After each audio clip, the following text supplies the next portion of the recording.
Hello students, now we have to start the chapter that is climate. Okay, तो हमने last lecture में हमने देखा था कि इंडिया को अफेक्ट करने वाले कौन कौन से फैक्टर्स हैं, latitude, altitude, pressure and wind. अब प्रेशर और विंड में हमने देखा कि there are 3 types of winds which affect the climate of India, जिसमें हमने फर्स्ट टाइप ऑफ विंड हमने कंप्लीट कर लिया था। कौन सी थी पहली वाली? That is surface wind. Okay, कि अगर सरफेस विंड्स के अकॉर्डिंग चलें तो इंडिया कैसी कंट्री होगा? India become a dry country, एक एरिड कंट्री होगा जहां रेनफॉल नहीं होती है। लेकिन इसका उल्टा है इंडिया में, क्या है? यहाँ बहुत अच्छी रेनफॉल होती है। ठीक है, हमने क्लाइमेट टाइप देखा था ना इंडिया का, कौन सा है climate type? That is monsoon type, है ना, यानी यहाँ रेनफॉल बहुत अच्छी होती है। तो ऐसा क्यों है?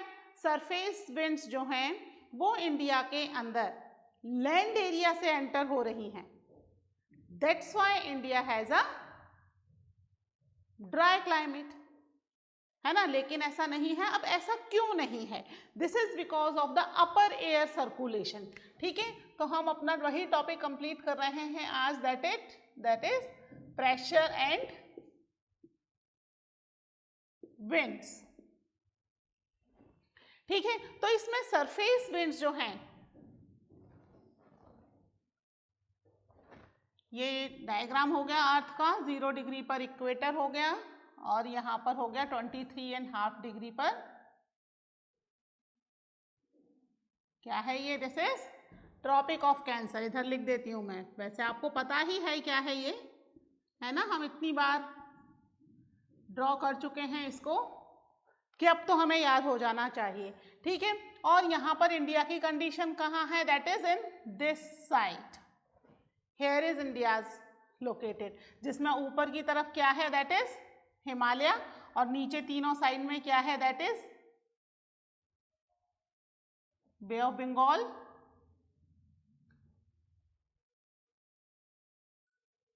Arabian sea and Indian sea. नीचे तीनों तरफ इंडियन ओशन, सॉरी सी नहीं ओशन, है ना। There is a difference between sea and ocean, Indian ocean.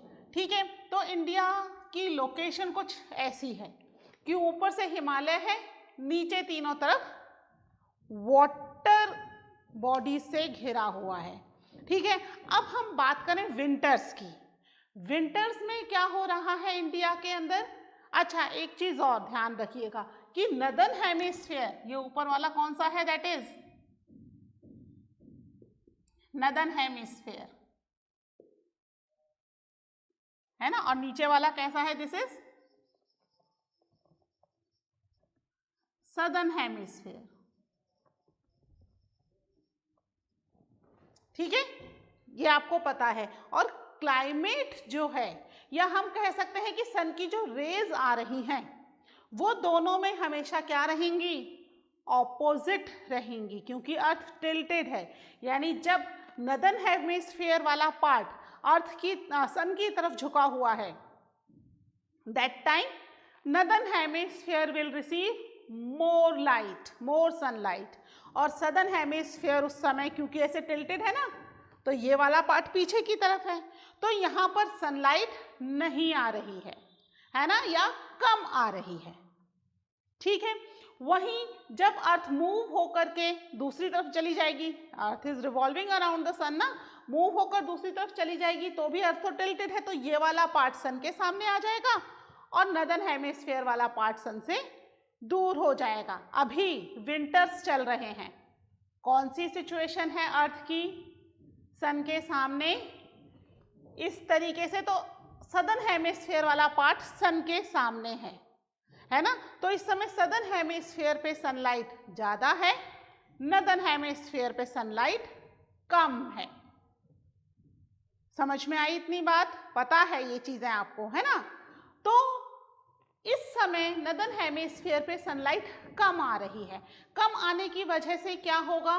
जो हमारा नीचे वाला पार्ट है वो तो because it is covered from 3 sides from the sea, तो यहाँ पर इतना ज़्यादा सन का इफेक्ट नहीं होता है, ये और इक्वेटर के पास भी है तो इतना ज़्यादा सनलाइट का फर्क नहीं पड़ता है। ट्रॉपिक ऑफ कैंसर के ऊपर वाले पार्ट में, यानी इंडिया के भी ऊपर वाला पार्ट नदन पार्ट और नीचे वाला हम सदन पार्ट मान लेते हैं, तो ऊपर वाले नदन पार्ट में अच्छा खासा विंटर सीजन चल रहा है ना। विंटर सीजन में क्या होता है, हमेशा टेम्परेचर क्या होगा, विंटर सीजन में टेम्परेचर लो होगा और प्रेशर हमेशा क्या होगा, इसके ऑपोजिट में हाई होगा। क्लियर है ये बात? जब भी टेम्परेचर लो होगा प्रेशर हाई होगा, और जब भी यहाँ पर क्या हो रहा है, यहाँ पर टेम्परेचर हाई है एंड प्रेशर लो है। क्यों है ऐसा कि टेम्परेचर हाई होता है तो प्रेशर लो क्यों होता है? टेम्परेचर हाई होगा तो क्या होगा, विंड्स जो है वो लाइट हो जाएंगी, है ना, क्योंकि एयर के अंदर जो भी मॉइस्चर वगैरह है वो सब हाई टेम्परेचर की वजह से खत्म हो जाएगा, तो विंड लाइट हो जाएंगी। लाइट होकर दे स्टार्ट मूव अवे, है ना, हल्की हो गई ना, हल्की होके वहां से चली गई, इतनी हल्की हो गई कि उड़ गई, हवाएं भी हवा हो गई, हवाएं उड़ गई। ठीक है, तो इसलिए यहाँ पर प्रेशर कैसा होगा, हवाएं नहीं है ना, तो प्रेशर लो हो गया due to the temperature is high. वहीं जब टेम्परेचर लो होगा तो हवाएं कैसी हो जाएंगी, विंड्स बिकम हैवियर, है ना, डेंस और हैवियर हो जाएंगी, तो वो क्या होंगी, वो नीचे ही सरफेस पर ब्लो करेंगी, उड़ ही नहीं पाएंगी, हैवी है ना, जो हैवी चीज है वो नहीं उड़ पाएगी। तो यहाँ पर वो विंड्स जो है वो प्रेशर जो है वो हाई हो गया। प्रेशर एंड विंड्स, विंड्स के हिसाब से ही प्रेशर होता है, या प्रेशर और विंड्स दोनों एक ही चीज मान लीजिए। ठीक है, अगर विंड्स लाइटर हैं तो प्रेशर लो है, अगर विंड्स हैवी हैं तो प्रेशर हाई है। तो विंटर में ये कंडीशन है, ये कंडीशन कब की है, दैट इज ऑफ विंटर, है ना। तो विंटर में ये कंडीशन है कि यहाँ पर प्रेशर हाई हो गया है और यहाँ प्रेशर लो हो गया है। क्या होता है, हवाएं कहाँ से कहाँ चलेंगी, अभी लास्ट लेक्चर में ही बताया है आपको, हवाएं हमेशा लो प्रेशर से हाई प्रेशर की तरफ मूव करेंगी, है ना, विंड्स ऐसे मूव करेंगी हमेशा। जब भी कहीं पर लो प्रेशर बनेगा तो वहां की विंड्स ढूंढेंगी कि कहाँ पर जब भी हाई प्रेशर बनेगा तो वहां की विंड्स सर्च करेंगी कि कहाँ पर प्रेशर लो है, वो वहां की तरफ मूव होनी शुरू हो जाएंगी। तो विंटर में ये कंडीशन होती है। ठीक है, ये वाला जो नदन वाला पार्ट है इंडिया का, ट्रॉपिक ऑफ कैंसर के ऊपर वाला पार्ट, यहाँ पर अच्छी खासी ठंड पड़ती है और ये एरिया जो है वो लैंड लॉक्ड भी है। लैंड लॉक्ड मतलब चारों तरफ लैंड ही है, ओशन नहीं है, which gives relief from the extreme climate. कोई रिलीफ नहीं है, नीचे तो रिलीफ भी मिल रहा है सदर्न पार्ट में इंडिया के। ठीक है, जब भी लैंड लॉक्ड एरिया होता है क्या होता है, डिस्टेंस फ्रॉम द सी हो गया ना, तो यहाँ पर एक्सट्रीम क्लाइमेट है, यानी अच्छी खासी विंटर यहाँ पर हो रही है इन द विंटर सीजन। ठीक है, अब रिवर्स करते हैं, आते हैं समर सीजन में। ठीक है, समर सीजन में क्या होगा, ये मिटा दूं, आप समर सीजन में, क्योंकि ऑपोजिट हो जाएंगी ना सारी चीजें, क्या हो जाएंगी,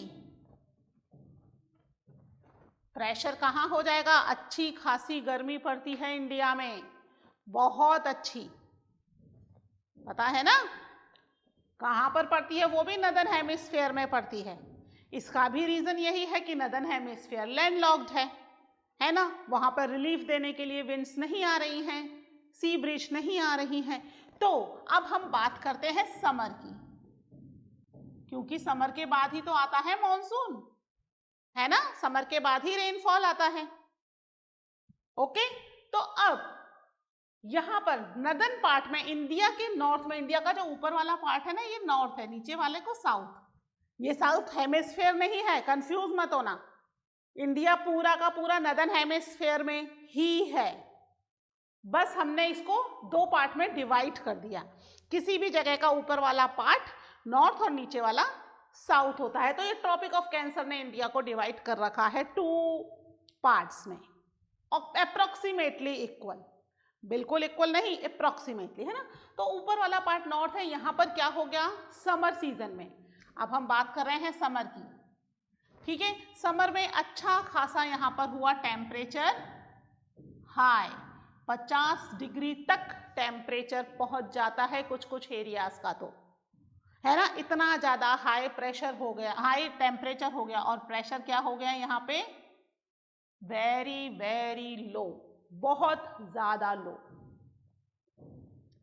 उसके ऑपोजिट सदर्न हेमिस्फीयर में हुआ, क्या हुआ सदर्न हेमिस्फीयर में, यहां हो गया temperature low and pressure high, opposite हो गया, हमेशा ऑपोजिट चलेगा, है ना। अर्थ जो टिल्टनेस है अर्थ की, ड्यू टू दैट रीजन, है ना। तो यहां पर ऑपोजिट हो गया। अब विंड्स कैसी चलेंगी, अब विंड्स चलेंगी यहां से यहां पर, है ना।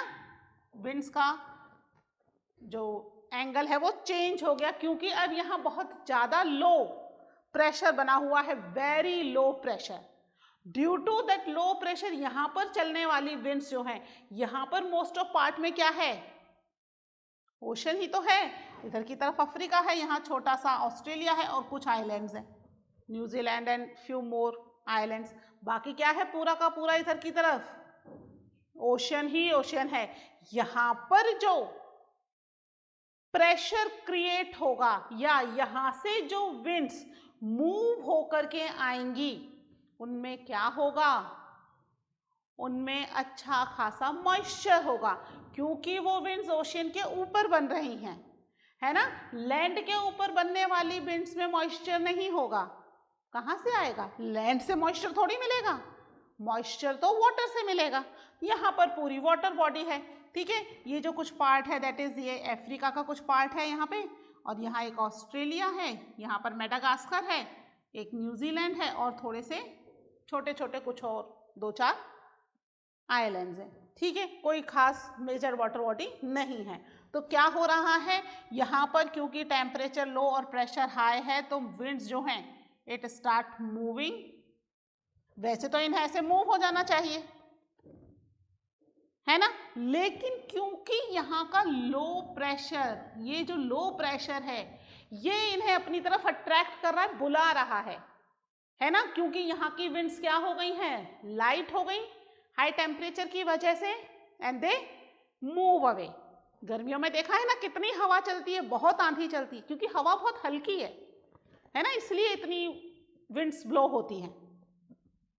तो अब ये जो है ये यहां से मूव करके इक्वेटर को क्रॉस करेंगे and they enter to the India from this part, ये वाला पार्ट इंडिया का, ठीक है। इंडिया के इस वाले पार्ट से इंडिया में एंटर होंगी, यहां से भी होंगी, बे ऑफ बंगाल से चलने वाली भी कुछ हवाएं हैं वो यहां से एंटर होंगी, but most of the winds यहां से एंटर होंगी। ये वाला पार्ट जो है ये इंडिया का साउथ वेस्ट पार्ट है, इंडिया का, है ना। वर्ल्ड में हम इसकी लोकेशन नहीं देख रहे, हम इसकी लोकेशन इंडिया में देख रहे हैं। नीचे है साउथ है, ये वाला पार्ट वेस्ट है, ये वाला पार्ट ईस्ट है, पता है आपको, ईस्ट वेस्ट नॉर्थ साउथ। तो ये इंडिया में एंटर हो रही हैं फ्रॉम द साउथ वेस्ट। तो विंड्स हमेशा जहां से एंटर हो रही हैं या जहां से ओरिजिनेट होती हैं उसके हिसाब से उन्हें नाम दिया जाता है। तो इंडिया में ये जो मानसून वाली विंड्स हैं कहां से एंटर हो रही हैं, साउथ वेस्ट से, तो इसलिए इनको साउथ वेस्ट मॉनसून विंड भी कहा जाता है, ठीक है। South west monsoon winds. पहले जो अरब ट्रेडर्स आते थे इंडिया में, वो कैसे आते थे, they came to India to cross the whole ocean, और फिर यहाँ से एंटर होते थे। अब जब वो जून के मंथ में इंडिया में एंटर होते हैं, तो क्योंकि ये हवा इंडिया की तरफ ही जा रही है, तो वो इंडिया की तरफ उनका शिप भी हवाओं के साथ बह करके इंडिया में एंटर हो जाता था। हमने देखा था ना कि जो मॉनसून नाम दिया है वो अरब्स ने दिया है, क्यों दिया है, इन विंड्स की वजह से। ये विंड्स इंडिया की तरफ एंटर हो रही है in the month of July. ठीक है, जुलाई और जून और जुलाई के फर्स्ट वीक के समय ये विंड्स जो है यहाँ चल रही हैं, क्योंकि यहाँ पर लो प्रेशर क्रिएट हुआ है और यहाँ पर क्या है, यहाँ पर हाई प्रेशर है ना। और विंड्स हमेशा हाई प्रेशर से लो प्रेशर की तरफ चलेंगी। तो विंड्स जो इनका कोरोलाइज फोर्स था, हमने पढ़ा था ना कोरोलियस फोर्स, कि भाई यहीं की यहीं मूव होती हैं, ये यहीं की यहीं मूव होती हैं, ये due to this low pressure और हाई प्रेशर ये जो वाला मेथड है वो थोड़ा सा चेंज हो गया है यहाँ पर due to this low pressure और हाई प्रेशर। तो ये जो विंड्स है वो यहाँ से मूव होकर यहाँ आ रही हैं, साउथ वेस्ट से इंडिया में एंटर हो रही हैं। That's why it is known as the south west monsoon winds. समझ में आई इतनी बात, जिसकी वजह से इंडिया में रेनफॉल हो रहा है।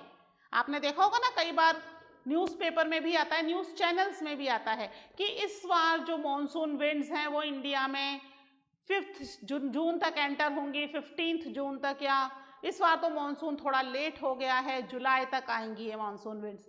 ये मॉनसून विंड्स यहाँ से आ रही हैं, है ना, due to its create over the ocean, तो its carry a lots of moisture, और फिर इक्वेटर भी क्रॉस कर रही हैं।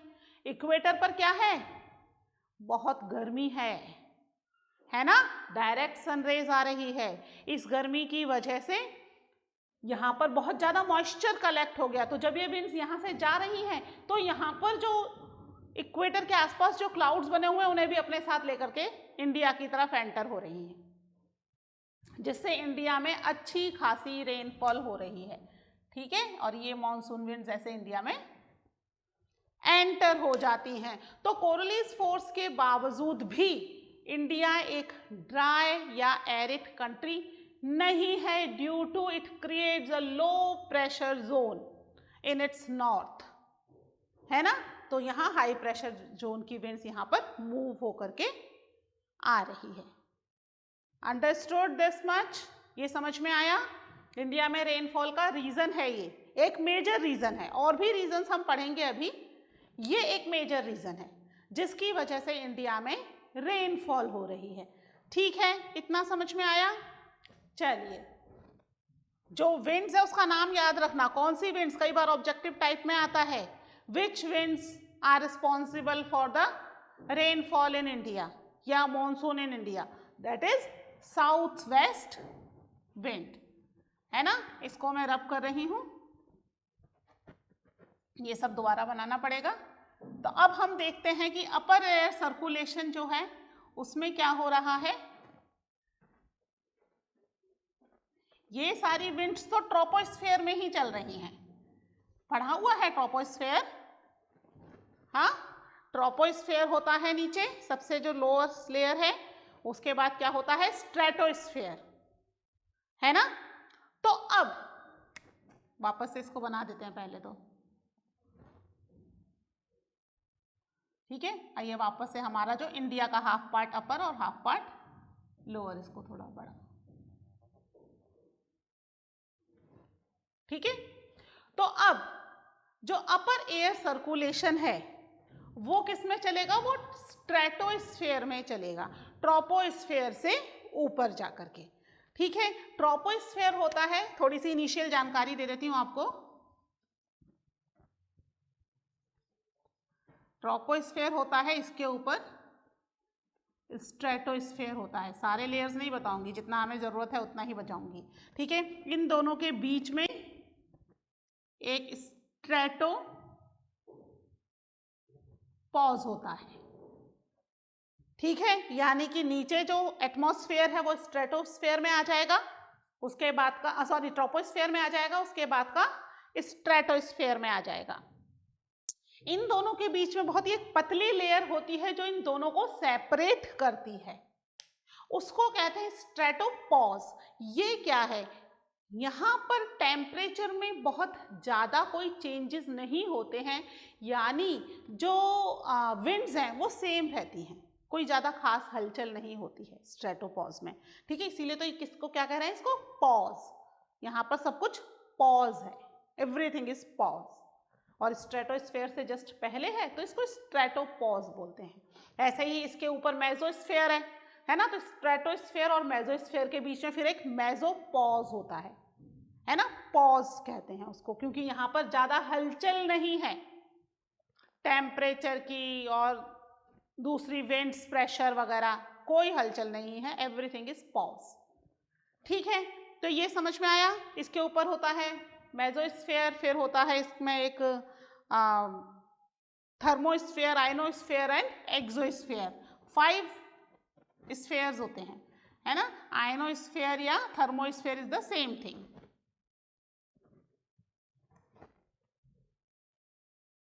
ठीक है, तो अब जो अपर एयर सर्कुलेशन है इसमें मेन इंपॉर्टेंट है जेट स्ट्रीम। अब ये जेट स्ट्रीम्स क्या होती हैं? जेट नाम से पता चल रहा है, जेट की स्पीड से चलने वाली हवाएं, है ना। जेट की स्पीड देखिए 100+ ही होती है, कभी 100 से कम नहीं होती है जेट की स्पीड। ठीक है, तो ये जो है जेट स्ट्रीम, ये है इट्स दीज आर, इसकी एक बार डेफिनेशन लिख लो, these are a narrow belt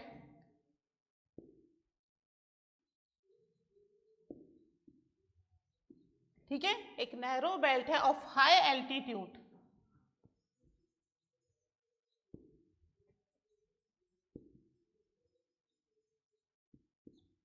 ठीक है, हाई एल्टीट्यूड में है अबव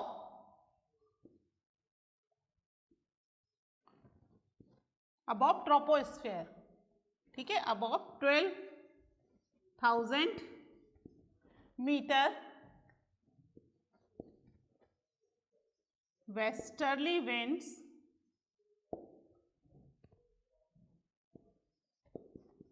इन द ट्रोपोस्फेयर। ठीक है, ट्रोपोस्फेयर से चलने वाली वेस्टर्ली विंड्स जो कि क्या है फाइनली ट्रोपोस्फेयर से लगभग 1200 मीटर्स की ऊंचाई पर चल रही हैं। इनकी विंड्स वेरी करती है समर एंड विंटर में।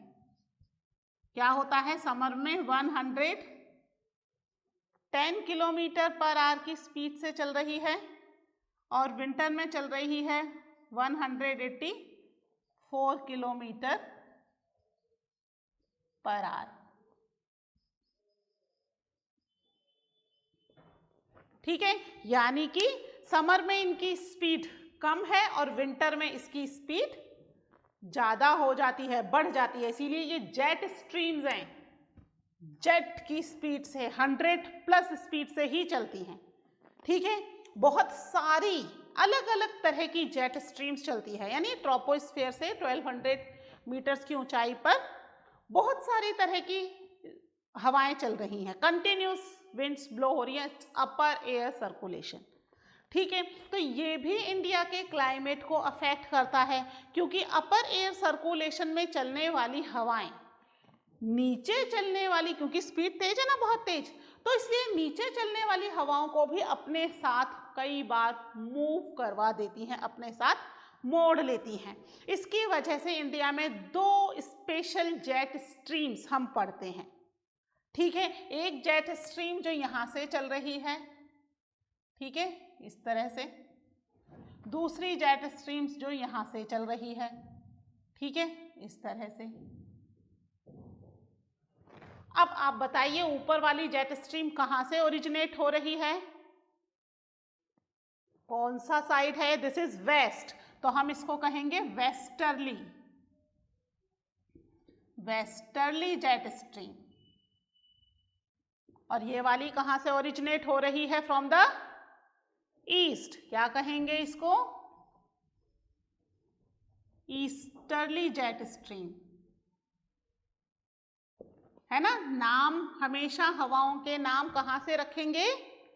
जहां से वो ओरिजिनेट हो रही हैं, जहां से वो बन रही हैं। ठीक है, कहाँ की तरफ ब्लो हो रही है से मतलब नहीं है, ये ब्लो तो वेस्ट हो रही हैं, पता कहाँ से रही है? ईस्ट से। जा वेस्ट की तरफ रही हैं, सेम इनके साथ है, ठीक है, जा ईस्ट की तरफ रही हैं, बट आ कहाँ से रही हैं, है ना, वही हमने देखा था इंडिया में एंटर कहाँ से हो रही हैं, जा तो नॉर्थ ईस्ट की तरफ रही थी, पर एंटर कहाँ से हो रही थी इंडिया में, साउथ वेस्ट से। सेम इसके लिए है, आ कहाँ से रही है, ईस्ट से, तो easterly jet stream, westerly jet stream. ठीक है, ये क्लियर हुआ। अब यहाँ पर ये जो है ये ऊपर हिमालय है ना।